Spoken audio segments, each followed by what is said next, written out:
সুনির্দিষ্ট প্রতিকার আইন 1877 আদালতের বিবেচনামূলক ক্ষমতা প্রসঙ্গে ধারা 22 অনুযায়ী আদালত নিম্নোক্ত দুইটি ক্ষেত্রে চুক্তির সুনির্দিষ্ট কার্য সম্পাদনের ডিগ্রি না দেওয়ার ক্ষেত্রে বিবেচনামূলক ক্ষমতা প্রয়োগ করবেন। বিবাদীর প্রতি বাদীর অন্যায় সুবিধা থাকলে বিবাদের প্রতি কঠোরতা। এই দুই ক্ষেত্রে আদালত সুনির্দিষ্ট কার্য সম্পাদনের ডিগ্রি না দিয়ে ক্ষতিপূরণের আদেশ দিতে পারে। এখানে বিবাদী বাদীকে ক্ষতিপূরণ দেবে।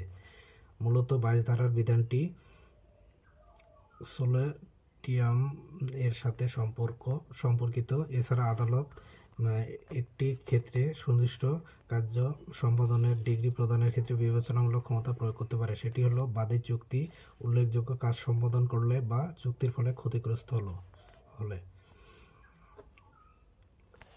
সোলেটিয়াম বলতে সান্ত্বনামূলক ক্ষতিপূরণ বোঝায়।